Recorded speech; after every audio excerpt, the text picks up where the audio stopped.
आइए शुरू करते हैं। कल के क्लास में हम लोगों ने एक टॉपिक शुरू किया था पढ़ना, विश्व की जनसंख्या, वितरण, वृद्धि और घनत्व।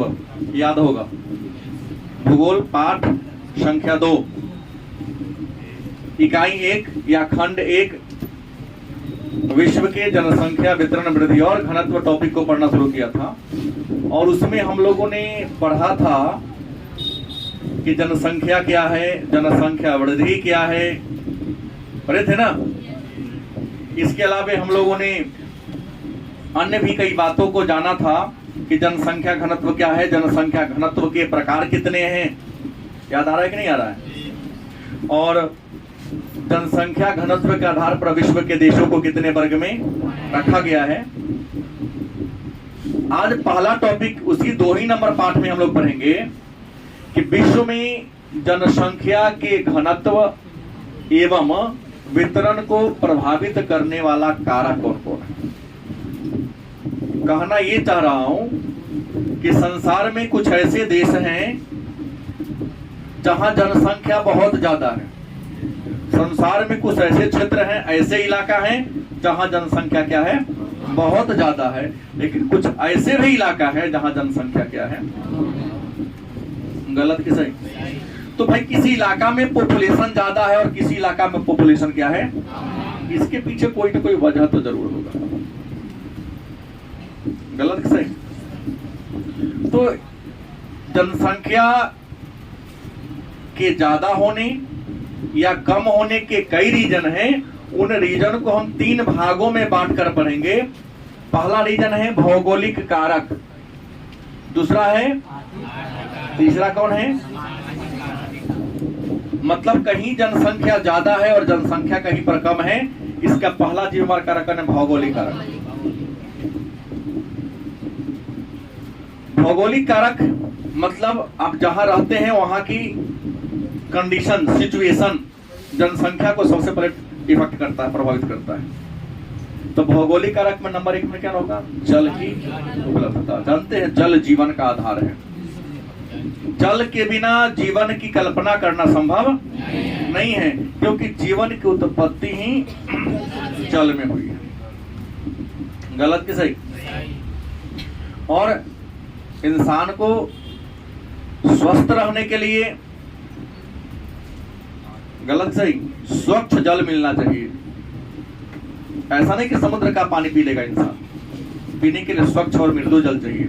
तो जहां पर जल आसानी से उपलब्ध हो जाएगा, स्वच्छ जल की मात्रा ज्यादा होगी, वहां पर जनसंख्या क्या होगा, जनसंख्या भी ज्यादा होगा, जनसंख्या का घनत्व भी।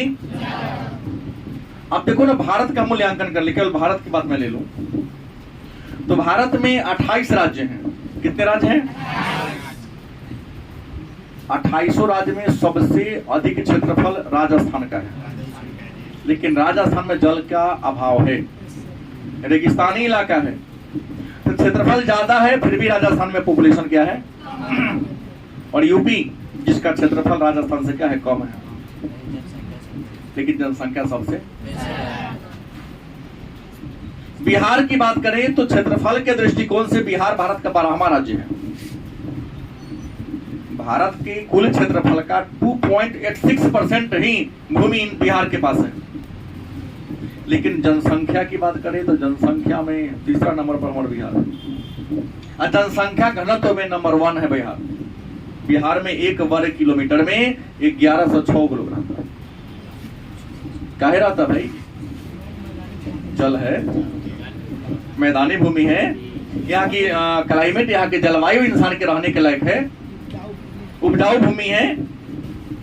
दूसरा क्या है, भू आकृति। देखो इंसान वहीं जहां रहेगा जहां भूमि की आकृति, भू आकृति मतलब क्या हो गया, बनावट। जमीन उबरो खाबर होगा, जमीन समतल होगा। तो उबर खाबर जमीन पर खेती बाड़ी करना संभव है, घर बनाना संभव है, कारखाना लगाना संभव है, हवाई अड्डा बनाना संभव है, रेलवे स्टेशन बनाना संभव है, नहीं बनेगा, कठिन होगा, खर्चा ज्यादा लगेगा। लेकिन समतल जमीन पर जो चाहोगे सो कर लोगे। बोलो गलत कि सही। तो बिहार मैदानी क्षेत्र में है, बिहार का जमीन समतल है, भूमि क्या, यहाँ सड़क बनाना आसान है, घर बनाना इस जमीन पर आसान है, खेती बाड़ी करना भी आसान है। ऊबर खाबर जमीन होगा तो एक ओरी दाढ़ भर पानी, एक ओरी सूखले जमीन रह जाएगा। कोनो खेत आपके पिताजी के नाम से होगा, ऊंच नीच खेत होगा, एक ओरी घुटना भर पानी, एक ओरी छिपा से कटोरा से उबच के पानी पहुंचाना पड़ता है धान रोपने के लिए। ऐसा देखे हैं अपने खेत में कभी कभी होता है ना। समतल होगी तो एक पंप सेट चालू कर दिए, पूरे खेत में पानी क्या होगा, फैल जाएगा, पूरे खेत में पानी फैलेगा तो पैदावार अच्छी होगी। तीसरा जलवायु, नहीं किसी क्षेत्र में दीर्घकालीन वायुमंडलीय दशाओं के योग को जलवायु कहते हैं। इंसान को रहने के लिए सम जलवायु होना चाहिए, ना अधिक गर्मी होनी चाहिए ना अधिक, क्योंकि ज्यादा गर्मी होगा उसे भी इंसान बर्दाश्त नहीं कर पाएगा, और ज्यादा ठंडी होगा उसे भी इंसान बर्दाश्त। तो जहाँ की जलवायु सम होगी, बराबर होगी, वहां इंसान क्या रहेगा। जहां विषम होगी वहां इंसान, यही तो कारण ध्रुवीय प्रदेश में विषम जलवायु लोग कम रहते हैं। मैंने कहा ना कल कि 20 डिग्री उत्तरी अक्षांश से 60 डिग्री उत्तरी अक्षांश के बीच 60% विश्व की 80% आबादी है, क्योंकि यहाँ की जलवायु इंसान के लायक है। अंत में क्या है, मृदा माने इंसान वहीं ज्यादा रहेगा जहां की मिट्टी कैसी होगी, उपजाऊ होगी। तो अगर आपसे प्रश्न करेगा 2 नंबर में कि जनसंख्या के घनत्व और वितरण को प्रभावित करने वाले जलवायु संबंधी कारकों को लिखिए, तो क्या कर दो विचारों का 2 नंबर आपको मिलेगा। देखेंगे जनसंख्या के घनत्व और वितरण को प्रभावित करने वाले जलवायु संबंधी कारक निम्नलिखित हैं। नंबर 1 जल की उपलब्धता, भू आकृति, जलवायु। और लेकिन अगर 5 नंबर में डाले तब पूरी को डील करना होगा, जो मैं लगातार बोलते आ रहा था। दूसरा कारक क्या है, अर्थ वाले रुपया पैसा वाला। जरूरी नहीं कि जहां जल हो, भूमि आकृति हो, जलवायु हो, मृदा अच्छी हो, वही लोग रहेगा। इसके अलावा भी जीवन के कई अवसर मिलते हैं, जैसे खनिज संसाधन। जहां खनिज संसाधन होगा वहां भूमि से खनिज निकाल कर आप बिजनेस कर सकते हो, धातु निर्माण कर सकते हो। तो जहां पर खनिज संसाधनों की उपलब्धता ज्यादा होगी वहां पर आबादी ज्यादा होगा। देखो केरल है, कर्नाटक है, महाराष्ट्र है, मध्य प्रदेश है, भले मिट्टी उपजाऊ नहीं है लेकिन वहां खनिज, चाहे कोयला हो, लोहा का इस्क हो, बॉक्साइट हो, क्या जी, प्रचुर मात्रा में। झारखंड की मिट्टी उपजाऊ नहीं है लेकिन झारखंड में तो खनिज है, आबादी है कि नहीं। तो जहां खनिज ज्यादा होगा वहां लोग क्या होंगे, ज्यादा रहे। नगरीकरण, नगर में खेती बाड़ी होता है, लेकिन याद रखो नगर बहुप्रकार्यात्मक होते हैं। नगर क्या है, मतलब नगर में बहुत प्रकार के काम है। अगर तुम्हारे पास दिमाग है तो नगर में भूखे नहीं रह सकते हो, क्योंकि यहाँ पर रोजगार के अनेक सारे अवसर उपलब्ध हैं। बेरोजगार वही है जो काम रहते हुए भी करना नहीं चाहता है और अपने भाग्य को कोसेगा, और किसी के हवेली को देकर बेईमान हो तो बना ले नहीं, तुम खुद अपने आप के प्रति बेईमान हो। क्योंकि हमने कहा ना कि बिल गेट्स जो दुनिया के टॉप 10 अमीर पति में एक है, 1500 रुपया के लिए काम करने के लिए किसी कंपनी के पास गया था और लिख लिया, हुनर है नहीं ये काम। पहला उसने काम किया था, सिग्नल पर जो रेड लाइट होता है, ग्रीन बुक, आदमी जो खड़ा था, क्या लाइट नहीं काम करेगा, बना के दिखाया कि इस कंपनी को ऑफर दिया, इतना रुपया तुमको हम देंगे, वहीं से जीवन शुरू कर दिया। और यहाँ तो चौराहे पर कभी खड़ा रहो, किसी टेम्पो वाला कहो, कहेगा 100 रुपया, अरे 10 रुपया कम है ले लीजिए, ना बैठा रह जाएगा लेकिन 10 रुपया कम है ना जाएगा। 2 घंटा बैठ कर 90 रुपये तो कमा दिया ना। तू सोचो नहीं कि तुम अमीर कभी होगा।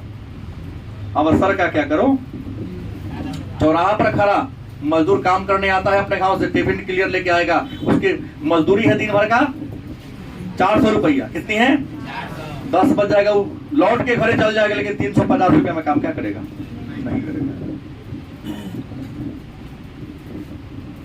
क्यों, पढ़ा लिखा इंसान ऐसा नहीं सोचता है, चलो आज बैठे रहेंगे जब तक बेरोजगार है, चलो 6000 का पार्ट टाइम जॉब कर लेते हैं, मौका मिलेगा छोड़ देंगे। छोड़ना अपने हाथ में, पकड़ना अपने हाथ में। जिस इंसान के हाथ में दिमाग में आगे कभी गरीब नहीं होगा। आज कहा कि ना अपन भाव नहीं गिराएंगे तो तुम्हारा भाग्य कभी उदय नहीं होगा। जो भाव नहीं गिराएगा उसका भाग्य कभी उठेगा ही नहीं, क्योंकि भाव के चक्कर में वो बर्बाद कर लेगा जीवन। नहीं समझे बात को? समझे थोड़ा थोड़ा। नगरीकरण और औद्योगिकरण, जहाँ कारखाना ज्यादा होते हैं। दिल्ली में कहाँ खेती बाड़ी होता है, इतना ना कारखाना है। मुंबई में कहाँ खेती बाड़ी, इतना ना कारखाना है। गुजरात में इतना अधिक कारखाना है कि हमारे बिहार उत्तर प्रदेश के लोग, हमको लगता है कि हर गांव के 5% लोग, ज्यादा ही होगा, कम में बोल दिया, जो दिल्ली मुंबई पंजाब में जाके रोजगार कर रहा है। गलत कि सही? ये कारण हो गए जनसंख्या के परिवर्तन के। समझ रहे कि नहीं? आर्थिक कारण पूछेगा 3 को लिखिएगा, भौगोलिक कारण में, और सामाजिक और सांस्कृतिक कारक भी जनसंख्या के बढ़ने के पीछे रीजन है। सामाजिक कारण में शांति, देखिएगा जिस समाज में शांति होगी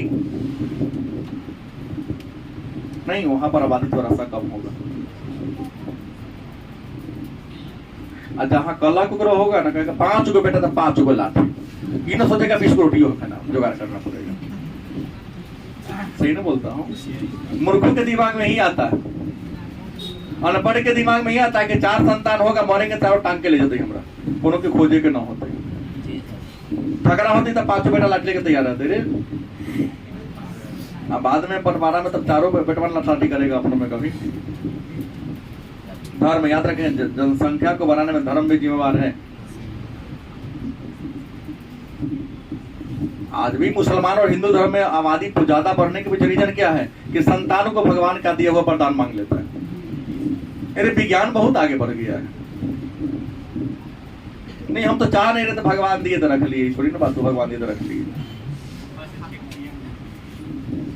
नहीं, बच्चा बढ़ाने में भगवान का कोई योगदान नहीं है, तुम्हारा अपना खुद का जिम्मेवार है। तुम्हारा आबादी ज्यादा बढ़ गया तो, क्योंकि विज्ञान तो इतना आगे तरीके दे दिया है बच्चा न होने का। लेकिन आप लोग सोचते हैं कि ना, शिक्षा का लेवल, जिस धर्म में, जिस समाज में, जिस जाति में शिक्षा का लेवल ज्यादा, वहां पॉपुलेशन कम होगा। जाके देख लो, ईसाई, बौद्ध धर्म, जैन धर्म में शिक्षा का लेवल 90+ है, पॉपुलेशन क्या है। आज सबसे कम शिक्षा मुसलमान में, और बाद हिंदू में, वहां आबादी देख लो ज्यादा हो। उदाहरण देखो ना कहीं पर जाके, तो न तो फॉर्मूला था तो हम दो हमारे गिन लो, हम दिमाग क्यों लगाए थे? जनगणना वाला भी टेंशन में ठोक लेता है, अरे यार तू क्या थी, तो हम ना सब के नाव जन गाँव के नाम से पूछ लिया। बुढ़ापा में तो चिन्ह ने भीड़, समा बिन लादेन को 59 को बाल बच्चा था।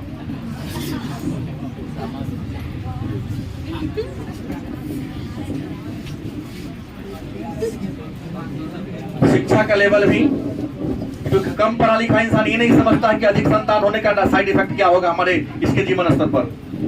अपने भारत ही नहीं, दुनिया के जितने बड़े अमीर लोग हैं, जाके देखो, 1 बच्चा होगा, अधिक होगा तो 2 होगा। सही बोल रहा हूँ? बहुत हो गया। ज्ञान का हम सोचता है कि हम तो गरीब थी, 5 को बच्चा होते, 6 को बच्चा होते, सियान हो जाते, कमा के 10-10 हजार देती, 60,000 के महीना होते, तुरंत बिल गेट्स की खरीद ले। लेकिन ये आप नहीं सोचा कि 18 साल तक खिलाते खिलाते तो हर जो बच्चा रहेगा वो बेच दिया रहेगा।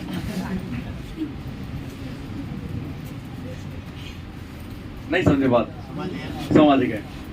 कम उम्र में विवाह, यह भी सामाजिक कारण अपने, खास करके जहाँ शिक्षा का लेवल कम है ना, और परंपरागत से देखते हैं कि विवाह बहुत कम उम्र में हो जाता है। हम तो जान रहा हूँ इतने में कितने ऐसे बच्चे हैं जो 10वां पास कर गया होगा तो ओकरा पर प्रेशर पड़ रहा होगा। तुम लोग के पापा पर, तुम्हारे दादी दादा का प्रेशर होगा, रे पोता पोते के ब्याह कर ले, देखे तक कम से कम, कहीं ब्याह कर गया तो पर पोता देखे के बाद। आपकी खुद की समस्या आप सारे में आए, कहीं भी डालो। अब ऐसा करेंगे तो नहीं काम चलेगा। हमने कहा कम उम्र में विवाह होना भी देखेंगे अपने समाज में। हम लोग तो आज भी इतना पढ़ा लिखा होने के बाद भी 80% विवाह हमारे ग्रामीण समाज में 14 साल से कम के आसपास में हो जा रहा है।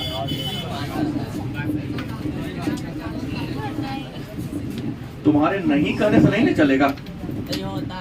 और शिक्षा का लेवल बढ़ा वो अलग बात है, लेकिन बहुत ऐसी शादियां अभी भी कम उम्र में हो रही है। तो कम उम्र में शादी होगी तो उसको बच्चा पैदा करेंगे, टाइम ज्यादा मिला, आबादी तो ऑलरेडी बढ़ेगी। जाके विकसित देश में देखो क्या 30 के बाद होता है ब्याह करने का।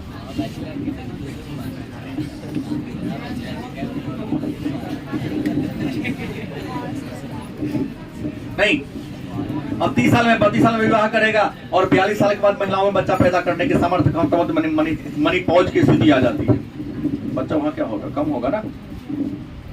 तो ये कारण है जनसंख्या के परिवर्तन को ये करने वाला। अब प्रश्न है कि जनसंख्या वृद्धि क्या है। दूसरा टॉपिक मेरे सामने आया एक कि जनसंख्या वृद्धि।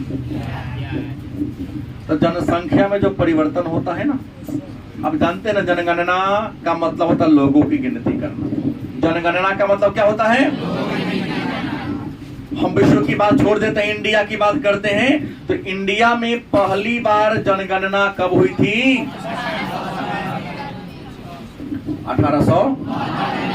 इस वर्ष गवर्नर जनरल कौन थे? Lord Mayo. लॉर्ड, लेकिन 1872 की जनगणना पूर्ण नहीं थी, अधूरी रह गई थी। भारत में नियमित या वैज्ञानिक तरीके से जनगणना 1881 में शुरू हुआ। कब हुआ? इस समय गवर्नर कौन थे? Lord Ripon. मतलब एक बात तो आ गया कि जनगणना कितने वर्ष पर होता है? नहीं, तो 1881 में इंडिया की कुछ न कुछ आबादी रही होगी। 1891 में गिनाया होगा तो आबादी क्या हुआ होगा? बढ़ा होगा। तो एक निश्चित समय अवधि में, निश्चित समय अवधि मतलब कई साल, जनसंख्या में जो बदलाव होता है, जनसंख्या में जो वृद्धि होता है, जनसंख्या में जो परिवर्तन होता है, उसे क्या कहेंगे? जनगणना कैसा पर होता है? तो 10 वर्ष पर जनसंख्या में होने वाले परिवर्तन को क्या कहते हैं?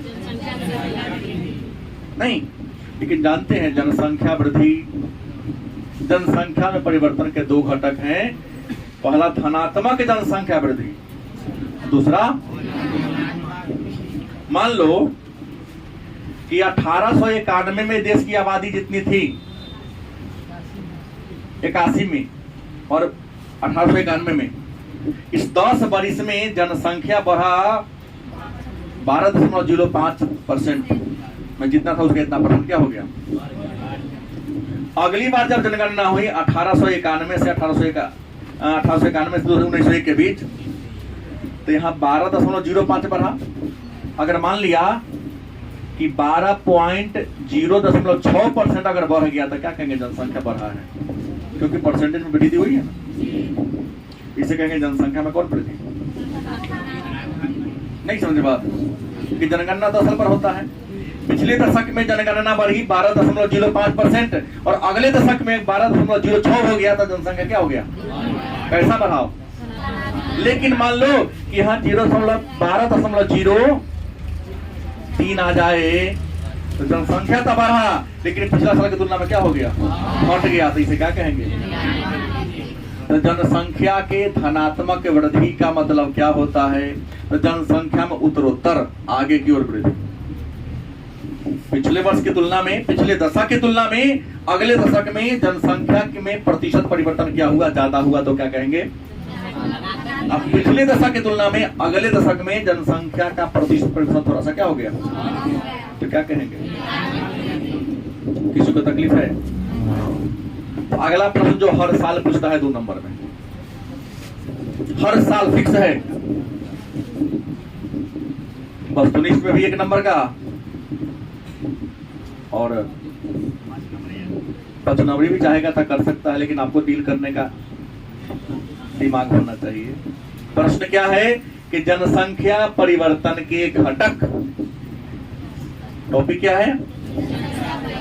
मतलब जनसंख्या के बढ़ने का चाहे घटने का घटक कितने हैं, तत्व कितने हैं? तो जनसंख्या के परिवर्तन के 3 गो घटक हैं। कितने घटक हैं? पहला कौन है? जन्म दर। दूसरा कौन है? तीसरा कौन है? जनसंख्या परिवर्तन के कितने घटक हैं? नाम क्या है? दूसरा कौन है? तीसरा कौन है? परीक्षा में कई बार वस्तुनिष्ठ में पूछा गया इनमें कौन जनसंख्या परिवर्तन के घटक नहीं है? तो भाई इस तीनों के अलावा जो ऑप्शन होगा वो नहीं होगा। कहीं लिख देगा धर्म, तो क्या करोगे? कहीं लिख देगा शिक्षा, नहीं चलेगा। जब चलेगा तो जन्म दर, तो 2 नंबरी प्रश्न आपसे पूछेगा कि जनसंख्या परिवर्तन के घटक कौन कौन हैं, तो आप लिखेंगे कि जनसंख्या परिवर्तन के मुख्य 3 घटक हैं। पहला कौन है, दूसरा कौन है, तीसरा कौन है। लेकिन अगर इसी प्रश्न को 5 नंबरी करेगा कि जनसंख्या परिवर्तन के प्रमुख घटक कौन कौन है, प्रकाश डाले, तो रहेगा तो है, लेकिन तीनों का परिभाषा लिख देना होगा। तो वही जानते हैं परिभाषा की जन्म दर क्या है। जन्म दर तो 1000 की आबादी पर, माने किसी क्षेत्र में 1000 की जनसंख्या पर 1 वर्ष में जन्म लेने वाले बच्चों की संख्या को क्या कहते हैं। ना मुझे बात, अगर आपके गांव की आबादी 1000 है तो देखो साल भर में कितना बच्चा पैदा दिया है। मूल्यांकन किया जा सकता है, कोना कोना के घर में बच्चा मिले, क्या कहेंगे हम, 1000 की आबादी पर 1 वर्ष में जन्म लेने वाले बच्चों की कुल संख्या को। अच्छा, जब बच्चा जन्म लेगा था जनसंख्या में परिवर्तन होगा कि ना होगा, कैसा, धनात्मक कि ऋणात्मक, बढ़ेगा ना। तो ये जनसंख्या परिवर्तन का कारक है जन्म दर की ना है, क्योंकि बढ़ गया ना। दूसरा क्या है, मरने से आबादी बढ़ेगा कि घटेगा, तो परिवर्तन कर रहा है कि नहीं कर रहा है, तो ये होगा तो कैसा होगा। लेकिन परिवर्तन तो है, परिवर्तन धनात्मक हो या ऋणात्मक, परिवर्तन परिवर्तन होता है। तो जन्म दर का परिभाषा आप जान गए, क्या जाने हैं, प्रति 1000 की आबादी पर 1 वर्ष में जन्म लेने वाले बच्चों की संख्या को क्या कहते हैं। तो मन में होगा मृत्यु दर क्या है। तो 1000 जन्म लेने वाले बच्चा में कितना, 1000 जन्म लेने वाले बच्चा में अपना फर्स्ट बर्थडे से पहले जितना बच्चा मर जाता है। मान लो 1000 बच्चा जन्म लिया, आज तारीख है 14। आज तो बड़ी गर्व की बात है हम भारतीयों के लिए कि आज हमारे वैज्ञानिकों के द्वारा चंद्रयान 3 को लगभग 2:35 पर प्रक्षेपण किया जाएगा। नहीं, बहुत ही गर्व की बात है इंडिया के लिए। लाइव चलेगा, पूरे टीवी वाला सब वहां चल रखेगा, देखना कैसे होता है, सीना चौड़ा कर देगा। अगर वहां ये होगा ही, अपनी बार सफलता मिलेगी, गारंटी है। अरे पिछले बार भी सफल होता, जहां अमेरिका नहीं पहुंचा तो वहां पहुंचाने का प्रयास किया। इंडिया हमेशा असंभव को संभव करता है। जो सब कर ले हुए करेंगे तो इंडिया को रहेंगे भाई, सबसे अलग है तब तो भारत को महान कहा जाता है। नहीं, मैंने कहा मृत्यु दर क्या है, तो 1000 जन्म लेने वाले बच्चा में अपने फर्स्ट बर्थडे से पहले, जैसे हमने कहा कि आज 14 जुलाई 2023 है, तो आज 14 जुलाई को जितना बच्चा जन्म लिया देगा ना साल भर में, एक मरीज में जितना बच्चा जन्म लिया, और अगला साल उसका बर्थडे बनेगा, तो 14 जुलाई 2024 से पहले जितना बच्चा क्या हो गया, गिन लो, उसे क्या कहोगे। जब मरेगा तो आबादी क्या होगा, परिवर्तन हुआ। और तीसरा क्या है, जैसे प्रवास का परिभाषा होता है कि जब कोई व्यक्ति अपने गांव को छोड़कर, अपने मूल निवास स्थान को छोड़कर, अस्थायी चाहे अस्थायी, जब कोई व्यक्ति अपने मूल निवास स्थान को छोड़कर अस्थायी चाहे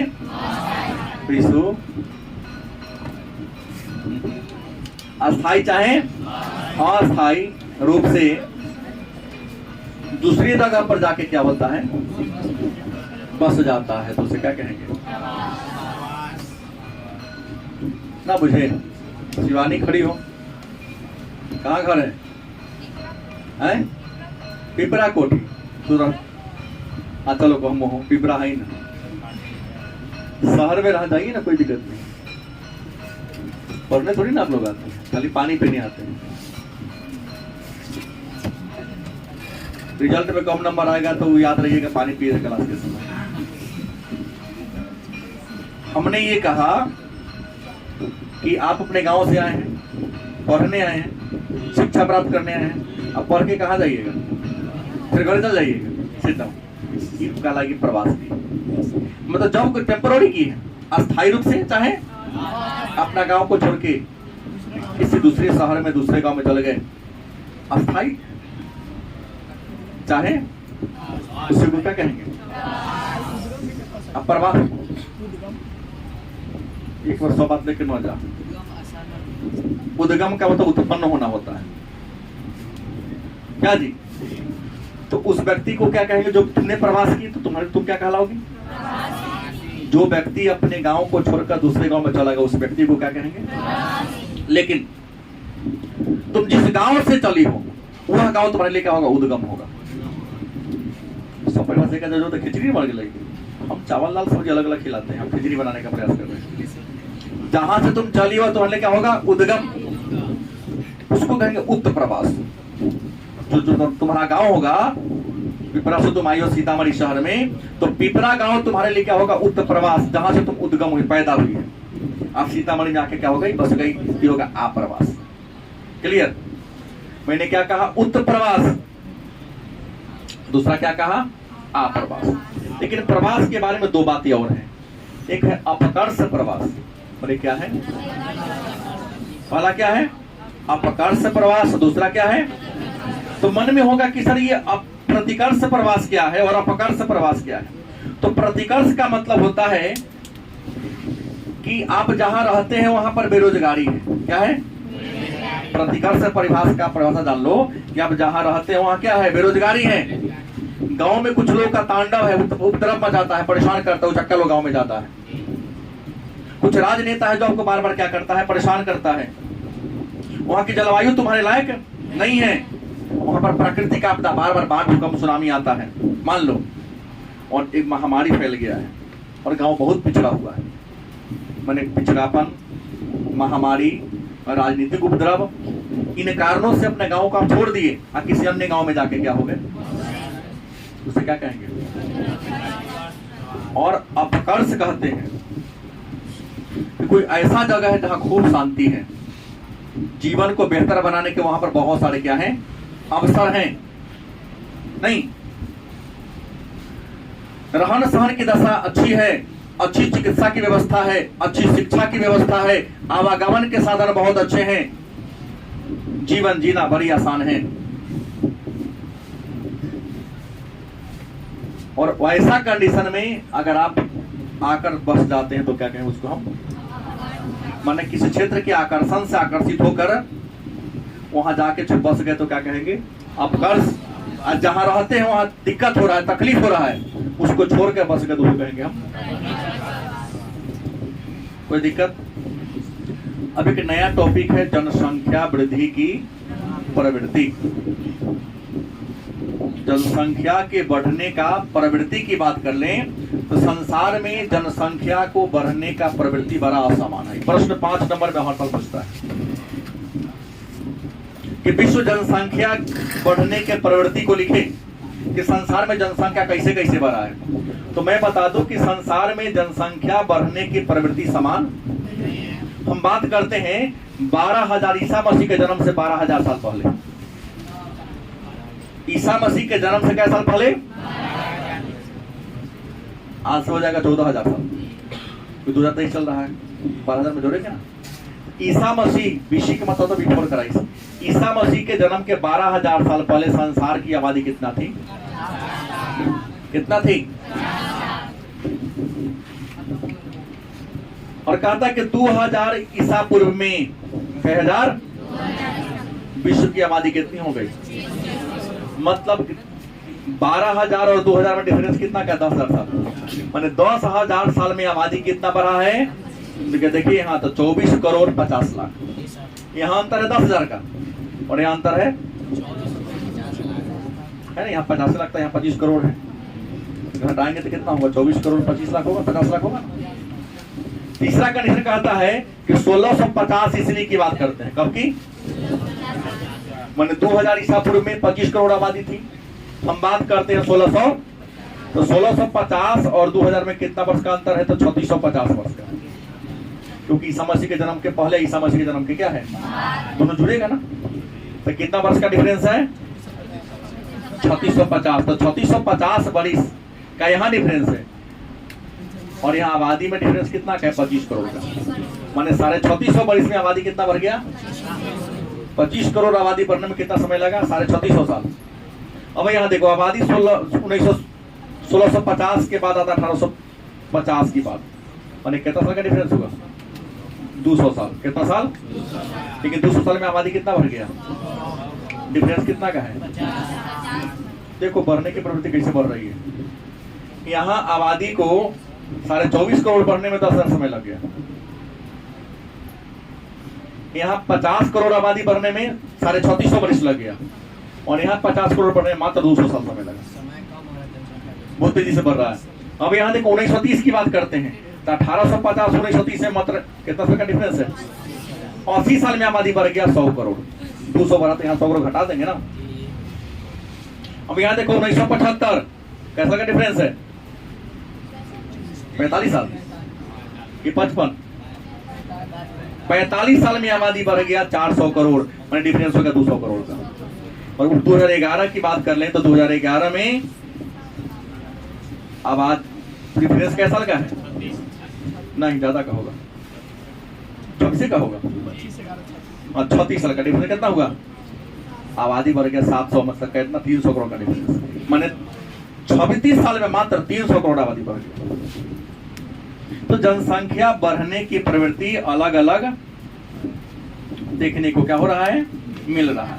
अब मन में एक प्रश्न होगा कि सर संसार के किस देश में जनसंख्या तेज गति से बढ़ रहा है, कोना देश में जनसंख्या कम गति से बढ़ रहा है? तो ये तो बात की बात है, सबसे अधिक जनसंख्या बढ़ाने वाला देश लाटविया है। जन्म दर वहां क्या है? ये सब लिंगानुपात वहां सबसे ज्यादा है।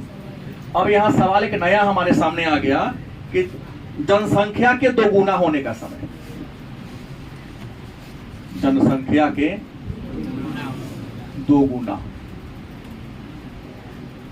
होने में लगा समय। देखिए हर देश में जनसंख्या को 2 गुना होने में समान समय नहीं लगता है, कोनों में ज्यादा लगता है, कोनों में। अगर हम बात करें फ्रांस की, तो फ्रांस में जनसंख्या को 2 गुना होने में 156 वर्ष लगता है।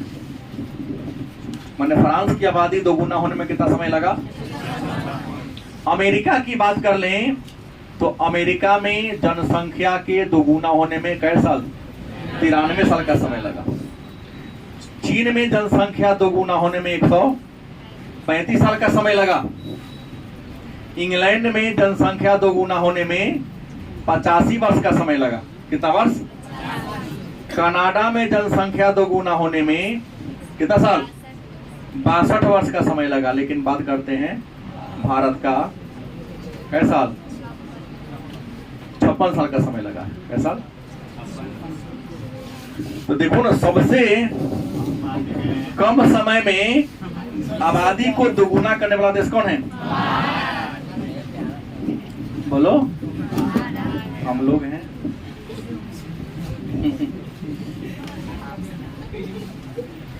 कोई दिक्कत?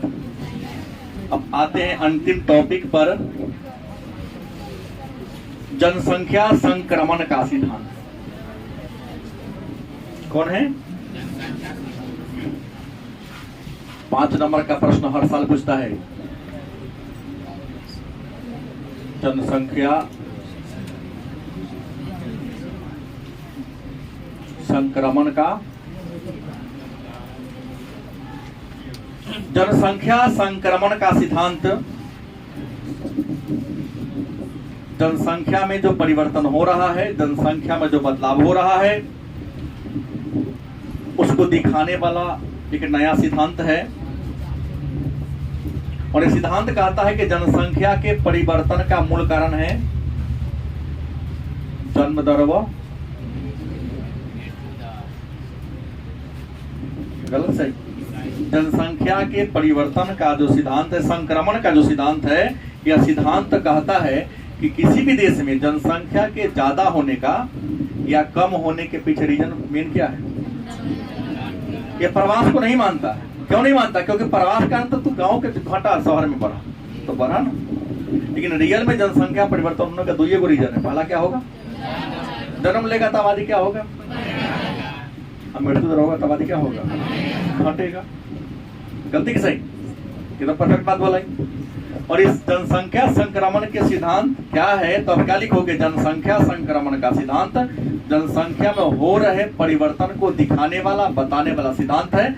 यह सिद्धांत कहता है कि जनसंख्या में परिवर्तन का मूल दो ही कारण है। पहला जन्म दर, जन्म दर क्या है पढ़ा दिया हूं, पढ़ाया हूं ना। मृत्यु दर क्या है भी बताया हूं। और ये सिद्धांत को दिया था 1929 में, नाम था W.S. थॉम्पसन ने दिया था। किसने दिया, कहां के थे, अमेरिका के थे। कहां के थे, अमेरिका के जनसंख्याविद थे, इन्होंने दिया था। लेकिन इसमें थोड़ा सा बदलाव कर दिया 1945 में। क्या, F.W. नोटेस्टीन, F.W. नोटेस्टीन ने क्या कर दिया, परिवर्तित कर दिया कि नहीं जनसंख्या, इसने कहा कि मृत्यु जन्म दर, कहा कि नहीं इसके अलावा भी कुछ कारण है। तो जनसंख्या को बदलाव लाता है महामारी, प्राकृतिक आपदा।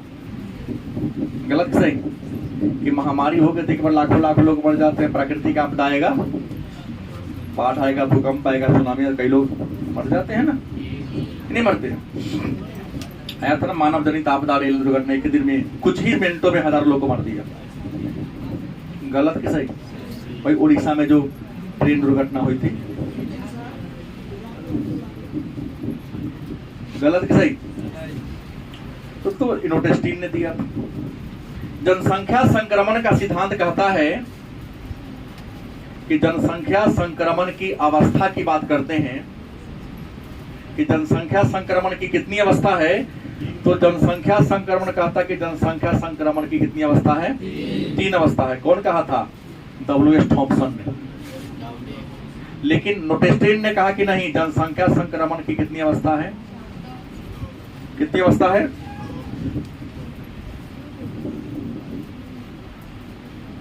कि 4 मान लिया। कुछ विद्वान है तो कहा कि नहीं 4 नहीं, कितनी, 5 अवस्था। कितनी अवस्था है, 5 अवस्था का नाम कुछ भी नहीं है। प्रथम, दूसरी, तीसरी, चौथी और जो मैं तालिका बताया दूसरी पर दिखा रहा है कि प्रारंभ में किसी भी देश में जनसंख्या बढ़ने का दर कम होता है। क्यों, क्योंकि जन्म दर ज्यादा होता है तो मृत्यु दर भी क्या होता है, मैंने बच्चा जन्मों बेसी लेता है तो बच्चा मरता भी क्या है, क्या है, क्योंकि मेडिकल फैसिलिटी नहीं है। आज बच्चा जन्म लेता है तो नया ब्लेड से उसके प्लेसेंटा को काटा जाता है, माँ के नाभि से काटा जाता है। पहले के समय में गरीबी इतनी थी कि चाकू से काट देता, चाकू नहीं खुरपी से काट देता था। भाई खुरपी में तो जंग पकड़ा हुआ है, वो तो बच्चा को पकड़ेगा टेटनस बीमारी, तो मरबे करेगा, डाइन कर दे, गरीबी थी, गंदगी ज्यादा थी। गलत सही, बच्चा की जन्म के बाद उसको साफ करने का या मुंह में से कुछ गंदे पानी निकालने का तरीका भी ज्यादा नहीं था। जो गंदा पानी उसके मुंह में घुस गया तो मरेगा ही नहीं। अब सवाल ये कहता है, दूसरी अवस्था कहता है कि दूसरी अवस्था में जन्म दर तो उच्च रहती है लेकिन मृत्यु दर में क्या होती है, गिरावट आती है, क्योंकि लोग थोड़ा जागरूक हो जाता है, मेडिकल फैसिलिटी पर ध्यान देता है कि सब काम भगता ये कि ना जाएगा। माथा दुखा है तो भगता क्या नहीं जाएगा, डॉक्टर क्या जाएगा ना। पेट खराब है तो भगता पेट झाड़ते है, पेट ठीक होने के लिए झाड़ा ही होगा। आज भी कहीं कहीं शिक्षा का लेवल कम है, बुखार लगता है तो भगता किया जाता है, पेट दुखाता है तो भगता किया जाता है, झाड़ना तो बड़ा दिन कोई दिन से बड़ा दिक्कत में जीवन। मैंने गाँव का सबसे बड़ा क्या डॉक्टर नहीं। तीसरी अवस्था कहता है कि यहाँ पर जन्म दर भी गिरती है और मृत्यु दर भी। मैंने लोग पढ़ लिख लिया, देखा कि अगर आप बच्चे ज्यादा होंगे तो आप विकास नहीं करेंगे, कम होगा तब ना उस पर ज्यादा इन्वेस्टमेंट करेंगे, अच्छी शिक्षा देंगे, अच्छा वस्त्र देंगे, अच्छा खान पान देंगे। ज्यादा रहेगा तो क्या होगा, 1 लीटर दूध लेंगे 10 गो में बांटेंगे तो 100 ग्राम होगा ना, 2 गो रहेगा तो आधा लीटर जाएगा ना उसके शरीर पर। चौथी अवस्था कहता है कि जन्म दर स्थिर होता है, मृत्यु दर में गिरावट आ जाती है। पांचवी अवस्था कहता है कि जनसंख्या स्थिर हो जाती है। सेम गेट से क्या होता है बढ़ता है। ये जनसंख्या परिवर्तन के सिद्धांत है। और जनसंख्या के बारे में सिद्धांत देने वाला जो पहला विद्वान था उसका नाम था माल्थस। इंग्लैंड के एक पादरी थे, इन्होंने जनसंख्या का सिद्धांत दिया था। इन्होंने कहा था कि जनसंख्या जो है ज्यामिति के दर से बढ़ता है। किस दर से? और संसाधन की बात कहा, माने खाद्यान्न अंक गणित के दर से बढ़ता है। मतलब माल्थस जो एक जनसंख्या शास्त्री थे, जनसंख्या के बारे में सबसे पहले विचार देने वाला विद्वान कौन था? इन्होंने कहा था कि जनसंख्या कौन गति से बढ़ता है? ज्यामिति। ज्यामिति का मतलब हो गया कैसे बढ़ता, देख लीजिए। ज्यामिति वाला कहता है 2, 4, 8, 16, 32, 64, 100 इना बढ़ता है। लेकिन अंक गणितीय वृद्धि का मतलब हो गया 1, 2, 3, 4, 5, 6, 7, 8, 9 इस तरीका से खाद्यान्न ऐसे बढ़ता है। इन जनसंख्या 2, 4, 8, 16 तो कह दिया कि जनसंख्या को भी इस गति से लाने का प्रयास करो। अगर इंसान जनसंख्या पर परिवर्तन नहीं करेगा तो प्रकृति जब परिवर्तन करना शुरू करेगी तो बड़ा कष्ट होगा। क्योंकि विज्ञान बहुत आगे बढ़ चुका है। तो विज्ञान के वरदान का यूज करो। जनसंख्या को प्राकृतिक संसाधन के साथ संतुलन बना के रखो। तुम संतुलन नहीं बनाओगे तो भगवान माने प्रकृति स्वयं संतुलन क्या कर देगी। अब प्रकृति जब संतुलन बनाएगी तो क्या होगा? विनाश होगा। वही कोरोना वोरोना सब क्या होगा? आएगा, तरपा के लोग को इंसान को मारेगा।